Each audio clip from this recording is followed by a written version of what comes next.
dando gracias al Padre en el nombre de nuestro Señor Jesucristo y bendiciendo a cada uno de ustedes, mis amados hermanos, por la gracia de Jesucristo, el amor del Padre y la comunión del Espíritu Santo con cada uno de ustedes que aman al Señor Jesucristo con amor inalterable.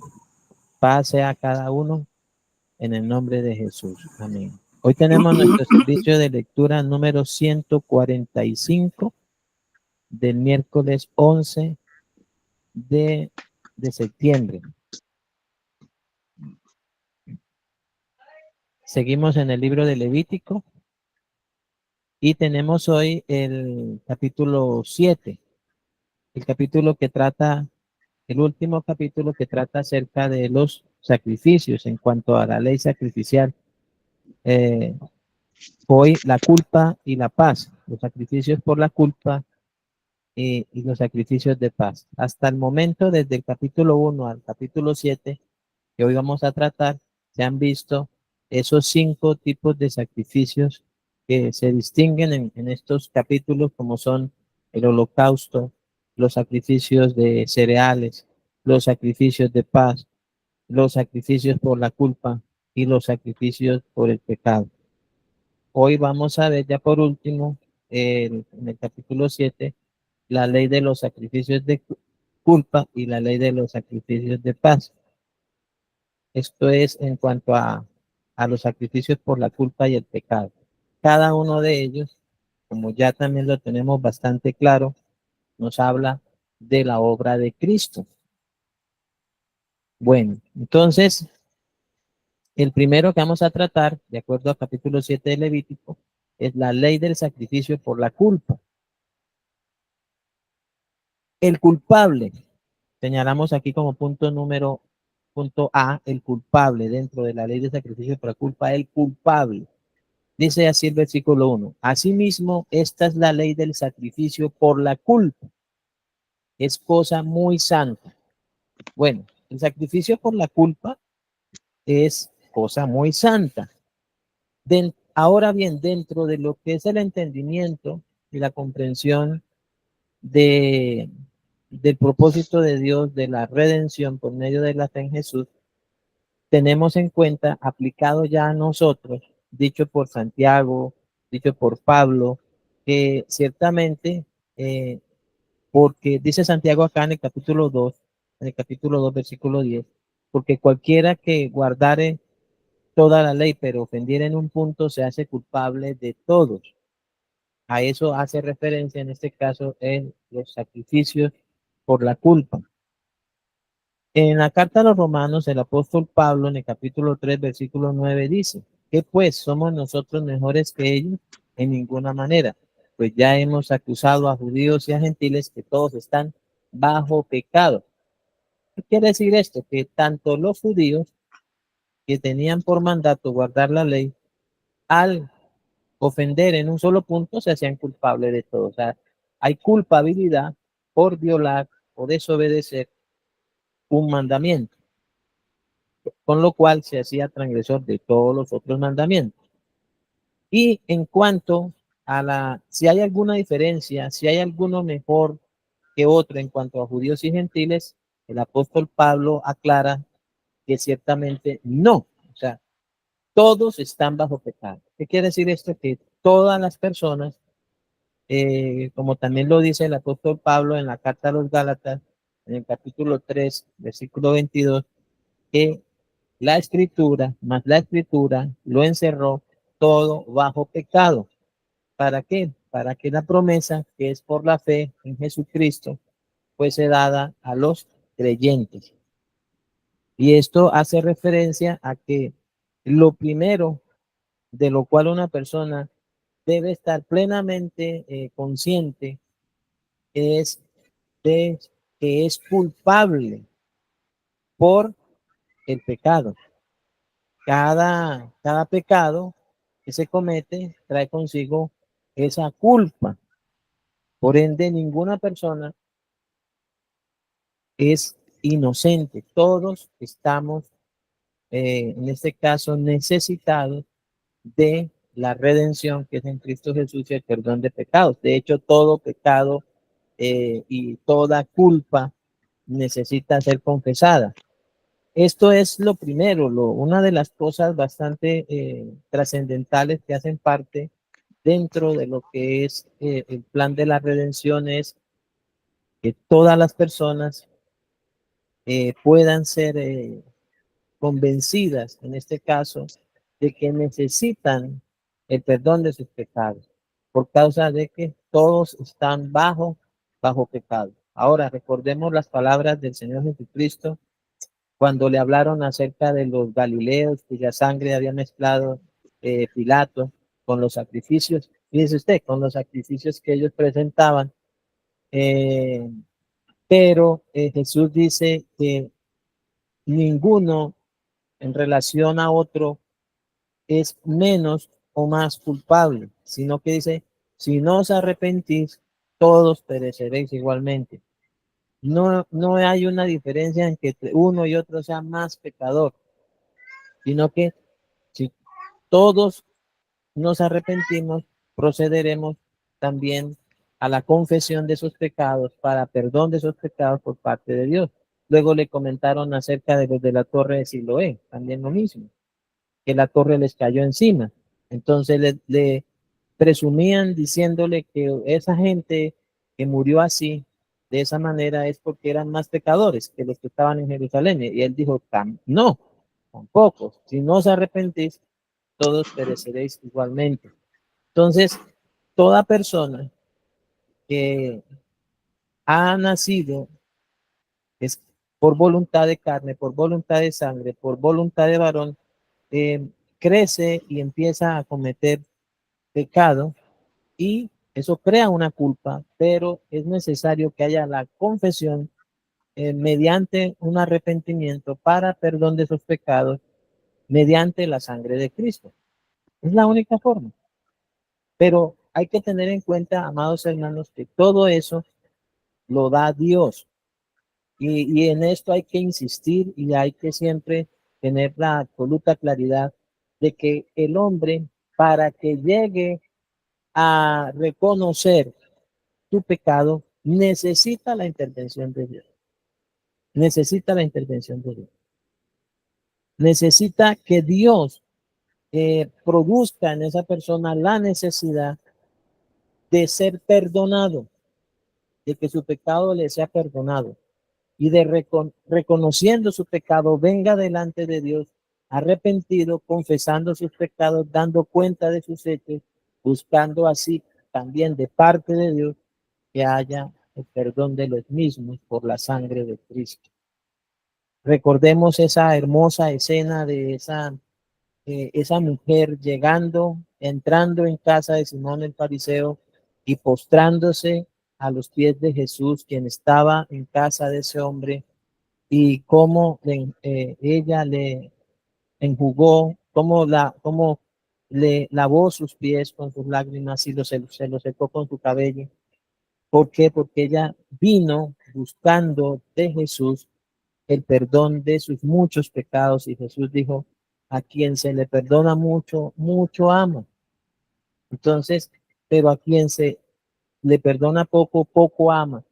Pero ya es en el sentido de que la persona sea la que juzgue para sí ser menos o más pecador. Pero Jesús dijo que es muy trascendental que cada uno reconozca que sus muchos pecados les han sido perdonados. O sea, aquí entramos entonces, amados hermanos, en la dependencia soberana de la gracia de Dios.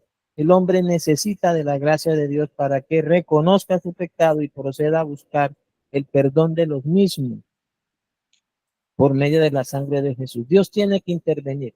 El hombre por sí solo no lo va a hacer. Ya eso nos lo dejó claro el Espíritu Santo por boca del apóstol San Pablo cuando dijo, no hay quien busque a Dios, no hay ni siquiera uno, no hay quien haga lo bueno. Todos se desviaron a una, se hicieron inútiles. No hay quien busque a Dios. Ahora, cuando Dios habla acerca de buscadme y viviréis, dice así, buscadme y viviréis, buscad a Dios mientras puede ser hallado, en tanto que está cercano, deje limpio su camino, el hombre inicuo sus pensamientos, y vuélvase a Dios, el cual tendrá de él misericordia. Uno pensaría, de acuerdo a ese pasaje, que hay algo todavía bueno en el hombre que lo lleva a buscar el perdón de su pecado, o que el hombre va a Dios o se vuelve a Dios producto de una determinación propia de su corazón de volverse a Dios para que Dios le perdone por su misericordia. Pero no es así. Dios tiene que actuar en el hombre para que el hombre venga delante de él, para que él lo busque. El hombre por sí solo no va a buscar a Dios. Uno cuando ora, a veces orando y angustiado por la salvación de su familia o con ese anhelo y esa oración a Dios por la salvación de su familia o de parentela, uno llega a decirle, Padre, que ellos te busquen, que ellos vengan delante de ti. Pero uno debería decirle, Padre, tráelos a Cristo. Eres tú quien los puede traer a Cristo. Eres tú quien produzca en ellos la necesidad de buscarte, porque si por sí solo el hombre jamás lo va a buscar. Y eso, amados hermanos, recordemos las palabras de Jesús cuando dijo acerca de las ovejas, de las 100 que tenía, y dejó las 99 y se fue a buscar esa una que se descarrió. Eh, Eso nos da a entender que Dios busca a través de Cristo al pecador. Y es una manera de decir que ciertamente Dios tiene que la iniciativa es de parte de Dios, no de parte del hombre. Y eso ciertamente para que nadie se gloríe. Entonces tengamos claro, y así nos pasó a todos nosotros. ¿Quién de nosotros estaba buscando a Dios? Es que ni siquiera los que nacen en hogares cristianos evangélicos van a buscar a Dios por ser hijos de padres cristianos evangélicos. No será así, porque entonces dejaría de ser por gracia, por fe, por la obra de Cristo. Sería entonces por ser descendientes e hijos e hijas de padres cristianos evangélicos, y eso no funciona de esa manera.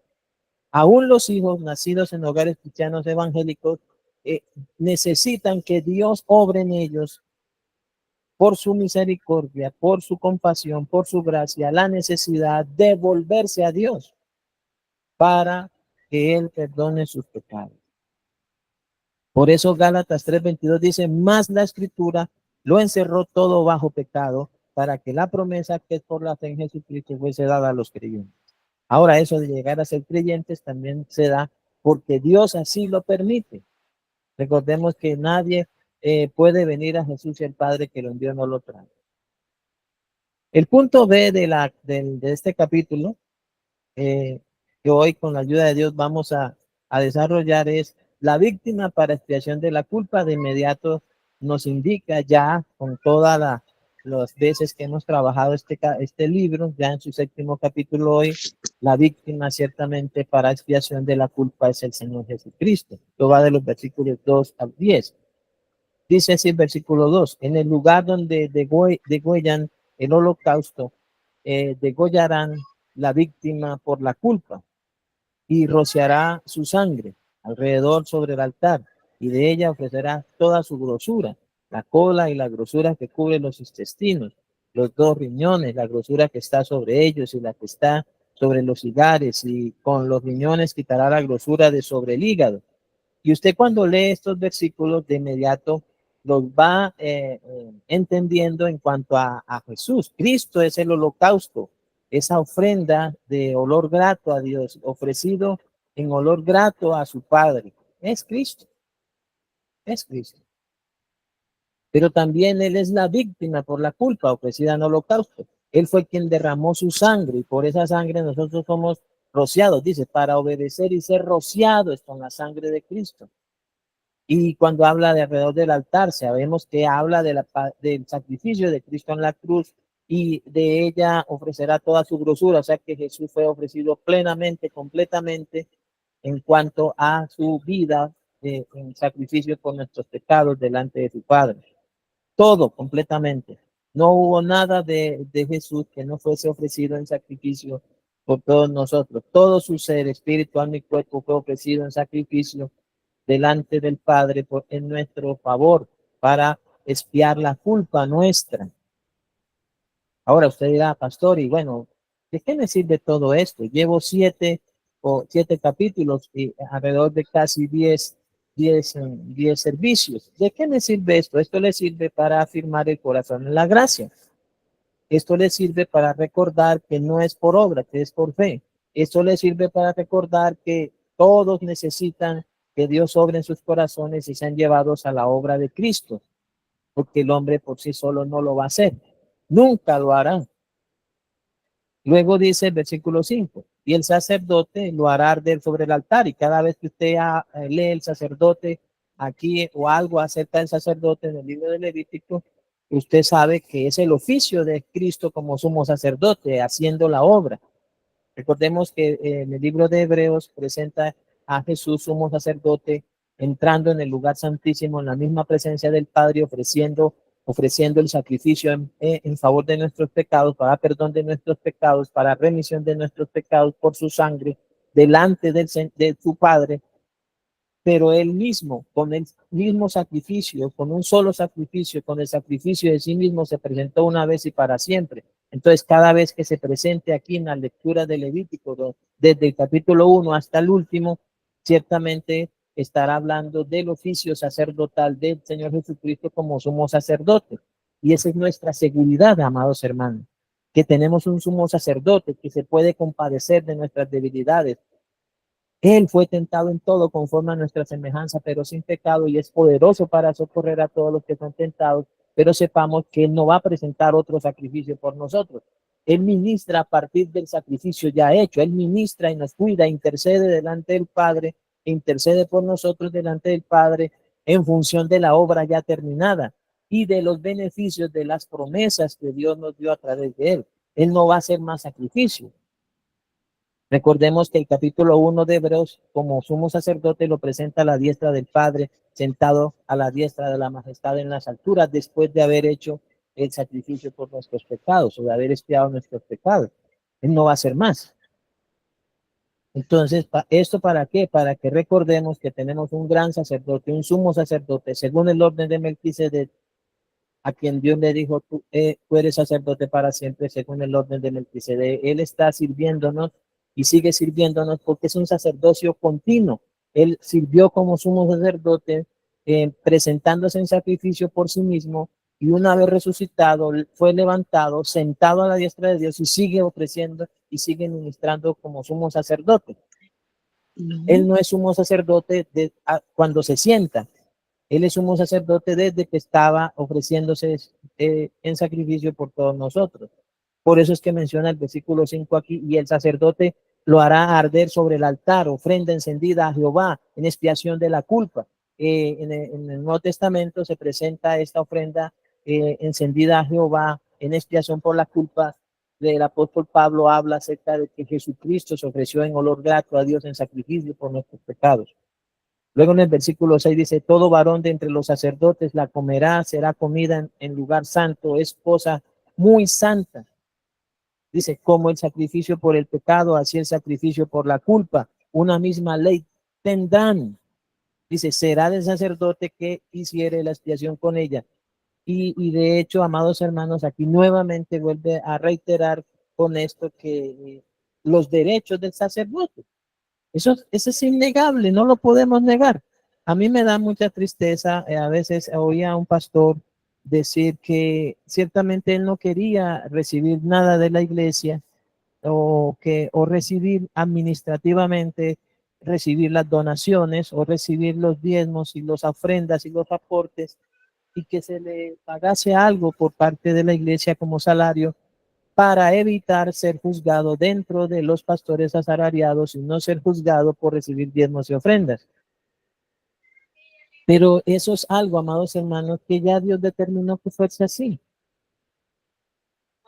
Ahora recordemos que la iglesia, hablando de los diezmos, la iglesia no está diezmando a la manera del Antiguo Testamento. Si la iglesia diezmara a la manera del Antiguo Testamento, tendría que diezmar a la manera de la teocracia. Recordemos, diezmo el diezmo para, que iba para los sacerdotes, el diezmo que iba para el sostenimiento de las fiestas solemnes y el diezmo para la obra social de la teocracia. O sea, la iglesia no diezma más del 10%, mientras que los israelitas diezmaban un poco más del 25%, por no decir que el 30%. Algunos aseguran ciertamente que era el 30% que diezmaban, aparte de que daban primicias. Entonces, ninguna iglesia en ninguna parte sé que o tengo conocimiento que reciba el 30% de diezmos de una persona y de toda una comunidad. No, porque nosotros nunca diezmamos de acuerdo a la ley de Moisés. Pero Dios lo que está diciendo aquí ya estaba dejando completamente claro que los que ministran en el altar coman del altar. Eso es indiscutible. Quien quiera, sí, como dice el apóstol Pablo, quien quiera generar discordia, problema, inquietud por esto, pues que lo haga, pero sepa que entre nosotros no tenemos tal costumbre. Dice, como el sacrificio por el pecado, así el sacrificio por la culpa, una misma ley tendrán. Será del sacerdote que hiciera la expiación con ella. Ahora, la diferencia entre el sacrificio por el pecado y por la culpa, porque como acá no hago preguntas y tampoco se permiten por el momento, pues aquí está la diferencia. El sacrificio por el pecado es pecados no intencionados. El sacrificio por la culpa es pecar contra algún mandamiento. Esa es la diferencia, ¿sí? O sea, hay un pecado no intencionado que genera una culpa. El pecado, aquellas cosas que se hacen de manera intencional, y el sacrificio por la culpa es el pecado propiamente contra un mandamiento. Recordemos, para los pecados no intencionados se podían presentar ofrendas de tanto de animales vacunos hembras como de animales de ovejunos hembras, pero para sacrificio por la culpa, de hecho, en alguno de los mandamientos estaba escrito que solamente se podía presentar ofrenda de animal de un animal macho, hablando de antemano que el énfasis se colocaba en la víctima del sacrificio, en este caso en el animal, y señalaba a Cristo. El versículo 8 dice, y el sacerdote que ofreciera holocausto de alguno, aquí nuevamente le da una parte al sacerdote, dice, la piel del holocausto que ofreciere será para él. Otra vez. Asimismo, toda ofrenda que se cociere en horno y todo lo que fuere preparado en sartén o en cazuela será del sacerdote que lo ofreciera. Nuevamente.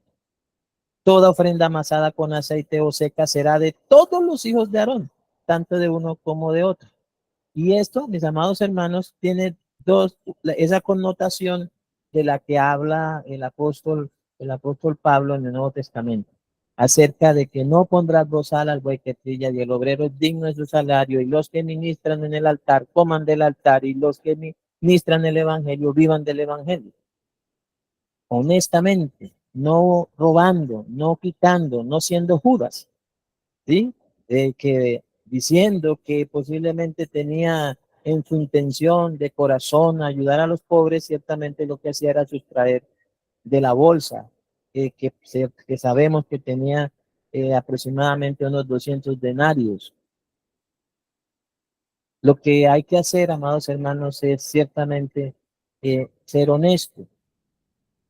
En el caso de las iglesias ya organizadas que tienen su tesorería, su parte contable, cuentas claras y presentar los informes. Luego viene la ley del sacrificio de paz. La ley del sacrificio de paz habla de tortas de pan en los sacrificios de acciones de gracias, porque esa era la ley del sacrificio de paz. Pero de inmediato, por el Espíritu Santo, uno sabe que esto está hablando acerca de justificados por la fe tenemos paz para con Dios. Si está hablando directamente de esa paz que Dios nos permite tener a través de su Hijo Jesucristo. Dice, y esta es la ley del sacrificio de paz que se ofrecerá a Jehová. Si se ofreciera en acción de gracias, se ofrecerá por sacrificio de acción de gracias tortas sin levadura amasadas con aceite. Nuevamente, incluye aquí que no se introduzca levadura en esa masa porque es una ofrenda de sacrificio de paz, hablando de tanto la santidad de Cristo como la santidad de aquellos que son hechos o reconciliados con Dios por medio del sacrificio de Cristo. No hay levadura. Si se ofreciera en acción de gracias, se ofrecerá por sacrificio de acción de gracias tortas sin levadura, amasadas con aceite y hojaldres sin levadura, untadas con aceite y flor de harina frita en tortas amasadas con aceite. Dice, con tortas de pan leudo presentará, solamente aquí con tortas de pan leudo. Presentará su ofrenda en el sacrificio de acciones de gracias de paz. Dice, y de toda la ofrenda presentará una parte por ofrenda elevada. ¿Sí? La presentaban, la levantaban. Dice, y será del sacerdote que rociare la sangre, nuevamente acá. Fíjese, nuevamente dice que será para el sacerdote que rociare la sangre de los sacrificios de paz. Y la carne del sacrificio de paz en acción de gracias se comerá en el día que fuera ofrecida. No dejarán de ella nada para otro día. Mas si el sacrificio de su ofrenda fuere voto o voluntario, será comido en el día que ofreciere su sacrificio, y lo que de él quedare lo comerán al día siguiente. Y lo que quedare de la carne del sacrificio hasta el tercer día será quemado en el fuego. Si se comiere de la carne del sacrificio de paz al tercer día, el que la ofreciere no será acepto, ni le será contado. Abominación será, y la persona que de él comiere llevará su pecado.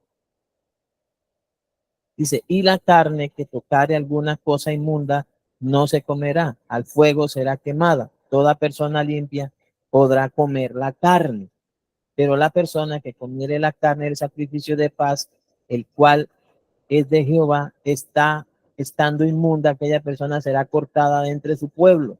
Además, la persona que tocare alguna cosa inmunda, inmundicia de hombre o animal inmundo o cualquier abominación inmunda, o comiere la carne del sacrificio de paz, el cual es de Dios, aquella persona será cortado entre su pueblo. Recordemos que todo esto está, amados hermanos, hablando de la comunión, de la participación, de la comunión con el Padre, con su Hijo Jesucristo, con el Espíritu Santo, a causa de la redención, a causa de la obra expiatoria, de la cual ciertamente aquellos que reciban la misericordia y la compasión de Dios serán partícipes.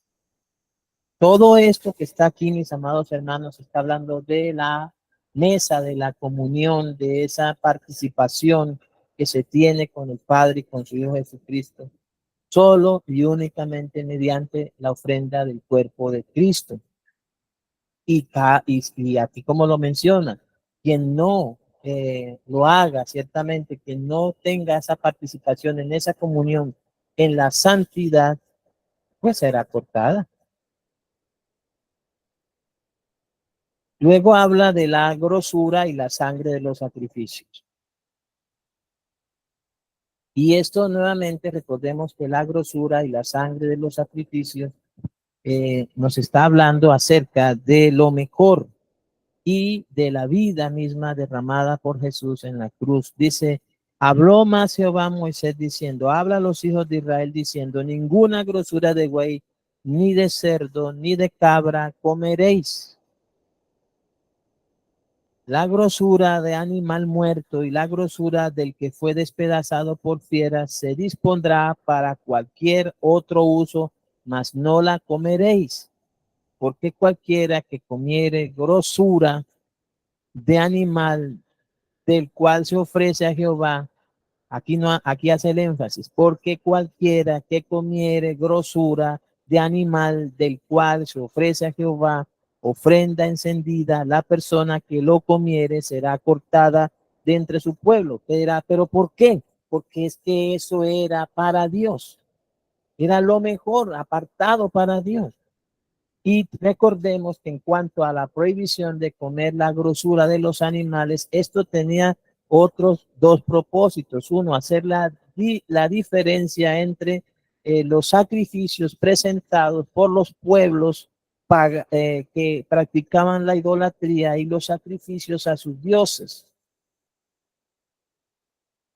Y de hecho, la necesidad de que el pueblo se mantuviera sano. Pero el principal énfasis que aquí menciona es que esto le pertenece a Dios. Esto nos está hablando de la plenitud de la vida de Cristo para el Padre, en complacencia, en deleite del Padre, mediante la obediencia de Cristo, haciéndose obediente hasta la muerte y muerte de cruz. Por eso es que Dios, el énfasis más que hace es en cuanto a eso, que eso es para Él, porque es una ofrenda encendida a Dios. Por eso la persona que lo comiere será cortada entre tu pueblo.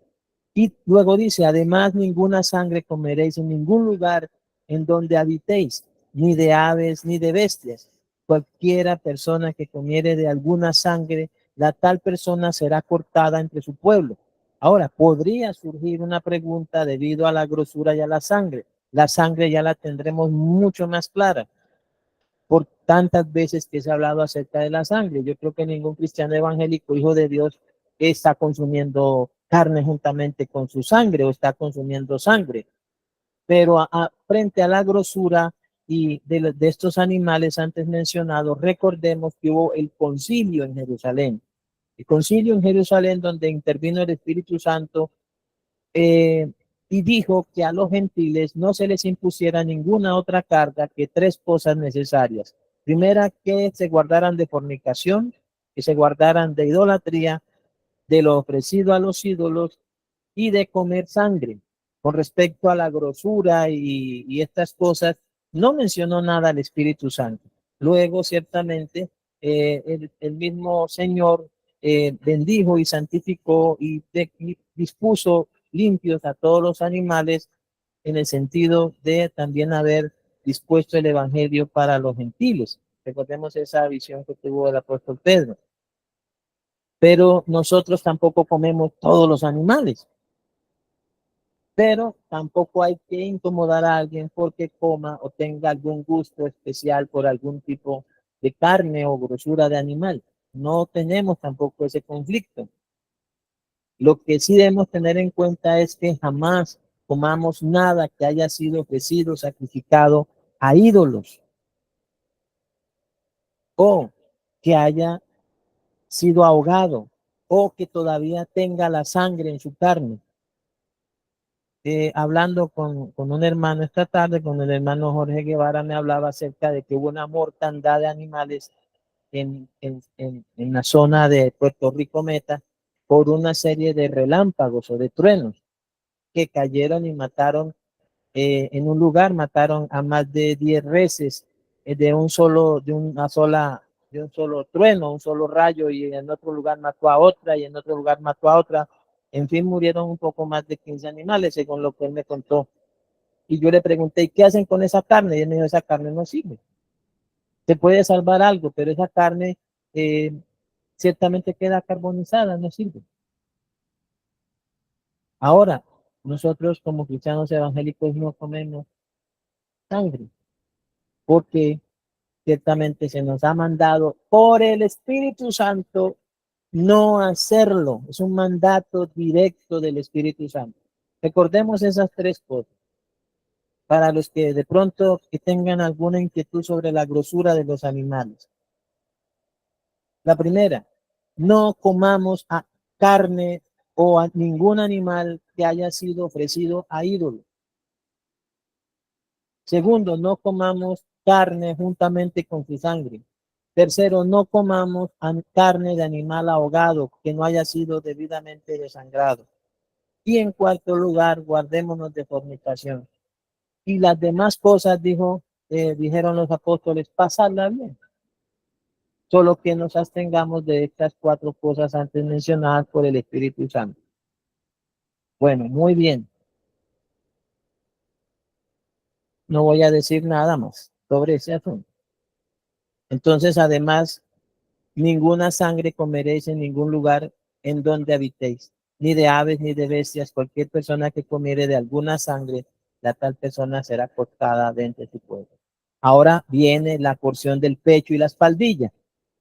Recordemos, amados hermanos, que este capítulo ya está finalizando las leyes sacrificiales y entonces nos está mostrando todo lo referente a la participación de que Dios hacía al sacerdote, a los hijos de Aarón y a sus hijos, a la persona que presentaba el sacrificio y lo que le correspondía a él.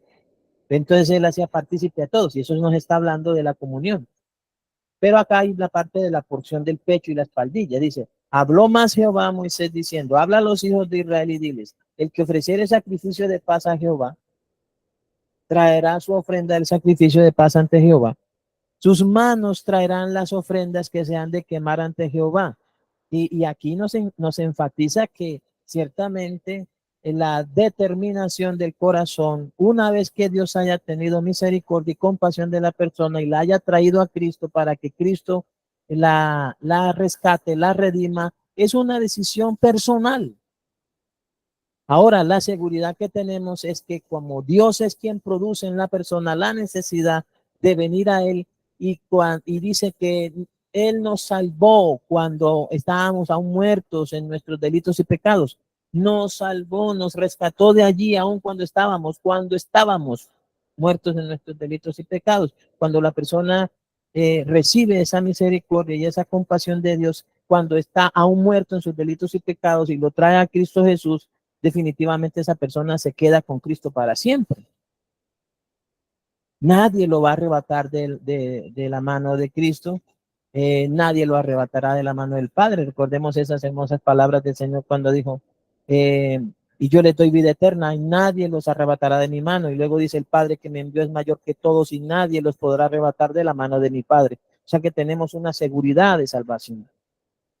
Por cuanto no ha sido de nuestra parte, una salvación no ha sido forjada en nuestras propias fuerzas, no ha sido forjada o procurada en nuestras propias habilidades o conocimientos, sino a través de la pura misericordia y compasión de Dios a través de la obra expiatoria de Cristo. Es así como funciona. Por eso es por gracia, soy salvo, por medio de la fe. Y esto no de nosotros, no de vosotros, pues es don de Dios para que nadie se gloríe. Y eso va a ser así, amados hermanos. Y eso va a permanecer así, eso no va a cambiar. Lleva 20 siglos predicándose esto y eso no va a cambiar. Dice, sus manos traerán las ofrendas que se han de quemar. Traerá la grosura con el pecho para que sea mecido. Entonces, dice que anteriormente habla de una que era elevada, ahora esta es mecida, llevada de izquierda a derecha. Dice que sea mecida como sacrificio mecido delante de Jehová. Y la grosura la hará arder el sacerdote. Nuevamente entra el sacerdote en su oficio, Jesús sumo sacerdote en su oficio sacerdotal, en rescate por nosotros, ministrando hoy delante del Padre por nosotros, y la grosura la hará arder el sacerdote en el altar, más el pecho será, nuevamente aquí, el pecho será de Aarón y de sus hijos.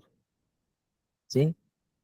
Y daréis al sacerdote para ser elevada en ofrenda la espaldilla derecha de vuestros sacrificios de paz. Entonces, el pecho, en este caso, le será dado a Aarón, y la espaldilla derecha de vuestros sacrificios de paz era la que en ese caso se presentaba en ofrenda elevada a Dios.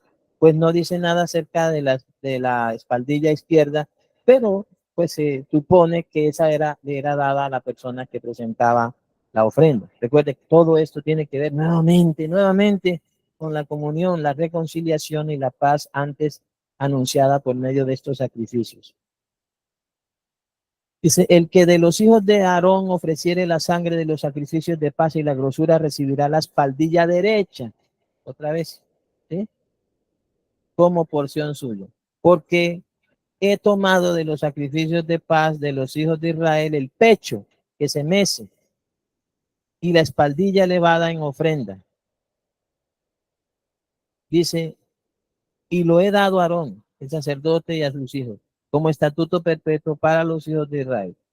Esta es la porción de Aarón y la porción de sus hijos de las ofrendas encendidas a Jehová desde el día en que él los consagró como para ser sacerdotes de Jehová, la cual mandó Jehová que les diesen, aunque todavía aquí para este momento ellos no habían sido ungidos o consagrados conforme lo había mandado Dios. Eso va a ser en los próximos capítulos. Dice, esta es la porción de Aarón y la porción de sus hijos de las ofrendas encendidas a Jehová, desde el día en que los consagró. Vamos a verlo en el capítulo 8 en adelante. Dice, para ser sacerdotes de Jehová la cual mandó, ya estaban apartados para Dios, ahora en el capítulo siguiente los va a ungir y los va a dejar debidamente dispuestos para la obra del sacerdocio, la cual mandó, dice, que se le diesen desde el día en que los ungió. ¿Pero cuándo? Pues mañana que empecemos a ver el capítulo 8, de entre los hijos de Israel como estatuto perpetuo en sus generaciones. Ahora, amados hermanos, Cristo cumplió cada uno de estos sacrificios. Cristo cumplió cada uno de estos sacrificios. Recordemos que todo esto era símbolo para, dice el Espíritu Santo, era figura y sombra de los bienes venideros. Cristo cumplió cada uno de estos sacrificios. Entonces, esta es la ley del holocausto. Dice, Cristo la cumplió. Esta es la ley de la ofrenda. Cristo la cumplió. Esta es la ley del sacrificio por el pecado. Cristo lo cumplió. Esta es la ley del sacrificio por la culpa. Cristo lo cumplió. De las consagraciones y del sacrificio de paz, Cristo lo cumplió. La cual mandó Jehová a Moisés en el monte de Sinaí, el día que mandó a los hijos de Israel que ofreciesen sus ofrendas a Jehová en el desierto Sinaí, siendo Cristo quien las cumplió. Ahora, el Nuevo Testamento nos dice, vamos a hacerlo así, en varios versículos, se los he dejado aquí algunos, porque se los quise resumir y que no volviéramos a leerlos todo completo, pero usted puede, si quiere ver todo esto cumplido, usted lo puede ver cumplido leyendo a cabalidad el libro de Hebreos. Pero aquí he dejado algunos pasajes. Hebreos 10:12 dice, pero Cristo, habiendo ofrecido una vez para siempre un solo sacrificio por los pecados, se ha sentado a la diestra de Dios. ¿Cuántos sacrificios habían? 5 tipos de sacrificios. Nuevamente, holocausto, ofrenda de cereales, ofrendas de paz, ofrenda por el pecado, ofrenda por la culpa. De hecho, con animales vacunos, animales ovejunos, algunas veces con animales hembras, otras veces eran aves, ¿sí? Otras veces eran cereales, tortas de pan amasadas con aceite e incienso, sin levadura, elevadas, mecidas, con la grosura. Pero Cristo se ofreció una sola vez, pero Cristo habiendo ofrecido una vez para siempre un solo sacrificio por los pecados, se ha sentado a la diestra de Dios. Por el pecado, por la culpa, ¿cierto? La ofrenda por la culpa y la ofrenda por los pecados. Luego menciona en cuanto al holocausto. Este versículo corresponde al holocausto, Efesios 5:2.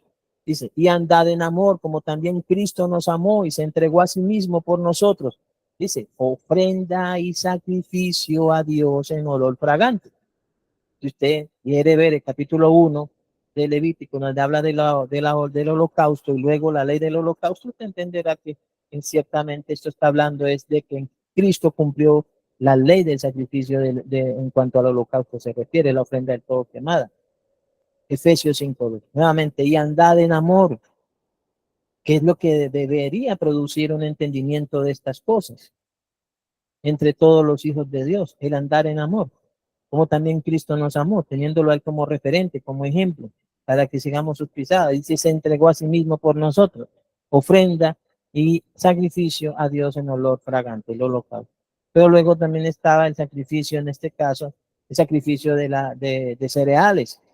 Cristo lo cumplió. 1 Corintios 15:20 dice, mas ahora Cristo ha resucitado de los muertos primicias de las cereales, de los granos, de las cosechas. Dice, primicia de los que durmieron es hecho. Cristo cumplió, amados hermanos, con cada uno de estos sacrificios. Luego dice, Romanos 5:1, los sacrificios de paz. Justificados pues por la fe tenemos paz para con Dios por medio de nuestro Señor Jesucristo. Él es nuestra paz, que de ambos pueblos hizo uno solo. En cuanto a judíos y gentiles, haciendo la paz mediante la sangre de su cruz, y derribó esa pared intermedia de separación, la ley de los mandamientos expresados en ordenanzas, y constituyó para el Padre un solo y nuevo hombre, haciendo la paz mediante la sangre de la iglesia, constituida por judíos y gentiles, redimidos, cuyos pecados fueron expiados, y que ahora tienen paz para con Dios, han sido reconciliados con Él por medio de la sangre de Jesús. Pero también está los sacrificios por el pecado. Dice, segunda carta a los Corintios 5:21, al que no conoció pecado por nosotros lo hizo pecado, para que nosotros fuésemos hechos justicia de Dios en él. Ya que ciertamente solo Dios justifica al que es de la fe de Jesús. Recordemos, Dios será quien lleve a las personas a la necesidad de que sus pecados les sean perdonados. Dios será quien produzca en la persona la necesidad de llegar a Él confesando esos pecados y dando cuenta de sus hechos. Se recuerda a David diciendo, Dios mío, contra ti solo he pecado y he hecho lo malo delante de tus ojos. En maldad he sido concebido, en maldad he sido formado y en pecado me concibió mi madre. El pecado, mi pecado está siempre delante de ti. Todo eso, mis amados hermanos, es una demostración de la soberana gracia de Dios ministrada al hombre para que el hombre exprese eso delante de Dios y lo confiese y reciba perdón de sus pecados. Al que no conoció pecado, en este caso a Jesús, por nosotros lo hizo pecado para que nosotros fuésemos hechos justicia de Dios. El sacrificio por la culpa. Romanos 4:25, el cual fue entregado por nuestras transgresiones y resucitado para nuestra justificación. Ahora, vamos por último a hacer esta lectura de Hebreos 9, con la cual ya finalizamos este capítulo 7 de Levítico. Y mientras lo leo, voy a ir bendiciendo y haciendo oración por usted, por tu vida. Ahora bien, aún el primer pacto tenía ordenanzas de culto y un santuario terrenal. Versículo 1. Paso del 1 al 8. Dice, dando el Espíritu Santo a entender con esto, que aún no se había manifestado el camino al lugar santísimo, entre tanto que la primera parte del tabernáculo estuviese en pie. Lo cual es símbolo. Aquí nos recuerda que todos esos 5 tipos de sacrificios, todos esos sacrificios eran símbolo para el tiempo presente, en el caso cuando todavía estaba el templo, lo cual es símbolo para el tiempo presente, según el cual se presentan ofrendas y sacrificios que no pueden hacer perfecto en cuanto a la conciencia al que practica ese culto, ya que consiste solo de comidas, como lo hemos visto, ¿no? Comidas y bebidas de diversas alusiones y ordenanzas acerca de la carne impuestas hasta el tiempo de reformar las cosas. Pero estando ya presente Cristo, sumo sacerdote de los bienes venideros por el más amplio y más perfecto tabernáculo, no hecho de manos, es decir, no de esta creación, y no por sangre de machos cabríos ni de becerros, sino por su propia sangre entró una vez para siempre en el lugar santísimo, habiendo obtenido eterna redención. Porque si la sangre de los toros y de los machos cabríos y las cenizas de la becerra rociadas a los inmundos, como vamos a ver más adelante, santifican para la purificación de la carne, cuanto más la sangre de Cristo, el cual mediante el Espíritu eterno se ofreció a sí mismo sin mancha a Dios, limpiará vuestras conciencias de obras muertas. O sea, aquí nos está diciendo prácticamente que solamente mediante la sangre de Cristo, quien se ofreció mediante el Espíritu eterno, sin mancha a Dios, es la única sangre que limpia nuestras conciencias de obras muertas para que sirvamos al Dios vivo. Así que por eso es mediador de un nuevo pacto, para que interviniendo muerte para la remisión o perdón de las transgresiones que había bajo el primer pacto, los llamados reciban la promesa de la herencia eterna. La promesa se recibe por la fe, no por las obras de la ley, como lo expresa Pablo en Gálatas. Dice, porque donde hay testamento es necesario que intervenga muerte del testador, porque el testamento con la muerte se confirma, pues no es válido entre tanto que el testador vive, de donde ni aun el primer pacto fue instituido sin sangre. Porque habiendo anunciado Moisés todos los mandamientos de la ley a todo el pueblo, tomó la sangre de los becerros y de los machos cabríos con agua, lana, escarlata y hisopo, y roció el mismo libro y también a todo el pueblo, diciendo, Esta es la sangre del pacto que Dios os ha mandado. Y además de esto, roció también con la sangre el tabernáculo y todos los vasos del ministerio. Y casi todo, dice, es purificado según la ley con sangre. Y sin derramamiento de sangre no se hace remisión. Pero luego el sacrificio de Cristo quita el pecado. Fue pues necesario que las figuras de las cosas celestiales fuesen purificadas así, pero las cosas celestiales mismas con mejores sacrificios que estos. Porque no entró Cristo en el santuario hecho de mano, figura del verdadero, sino en el cielo mismo, para presentarse ahora por nosotros ante Dios. Y no para ofrecerse muchas veces como entra el sumo sacerdote en el lugar santísimo cada año con sangre ajena. De otra manera le hubiera sido necesario padecer muchas veces desde el principio del mundo, pero ahora en la consumación de los siglos se ha presentado una vez para siempre por el sacrificio de sí mismo para quitar de en medio el pecado. Y de la manera que está establecido para los hombres que mueran una sola vez y después de esto el juicio, así también Cristo fue ofrecido una sola vez para llevar los pecados de muchos y aparecerá por segunda vez sin relación con el pecado para salvar a los que le esperan. Oremos. Padre Todopoderoso, en el nombre de tu amado Hijo nuestro, Señor Jesucristo. Damos gracias a ti porque estamos muy agradecidos contigo. Ha sido, Señor, tu misericordia y tu compasión la que nos ha permitido llegar a conocer a Cristo. Ha sido tú quien nos ha traído a Cristo. Ha sido tú quien has producido en nosotros la necesidad de volvernos a ti de todo nuestro corazón, de buscar tu rostro, ahora que puede ser hallado y en tanto que está cercano. Ha sido tú quien has producido que hayamos dejado, Señor, nuestros caminos y nuestros pensamientos y nos hayamos vuelto a ti, quien sabes tener misericordia y que eres perdonador y galardonador de los que te buscan, Señor. Pero te hemos buscado porque has sido tú quien has producido esa necesidad de buscarte. Si hubiera sido por nosotros, estaríamos aún muertos en nuestros delitos y pecados. Pero tú nos diste vida a nosotros en Cristo cuando aún estamos muertos en nuestros delitos y pecados, con lo cual queda completamente claro de que no ha sido de nosotros, Señor, el buscarte. Ha sido tú, Padre Santo, quien has producido en nosotros esa necesidad y ciertamente ha sido tú quien nos has buscado. Gracias, Padre mío. Yo te ruego, Señor, y te rogamos, unidos con todos nuestros hermanos aquí presentes, que tengamos un alto valor, un alto aprecio, Señor, y alta estima, Padre Santo, por la obra expiatoria de Cristo, que la valoremos, que la honremos, que la amemos, que la obedezcamos, Padre Santo.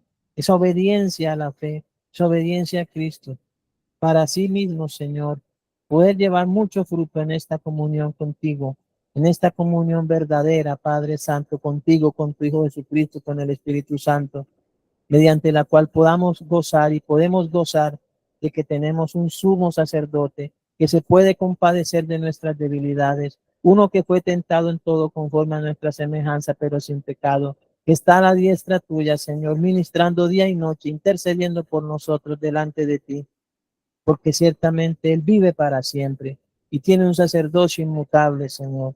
Él fue quien entró una vez y para siempre con el sacrificio de sí mismo para quitar de nosotros el pecado y presentarnos sin mancha y sin pecado delante de ti.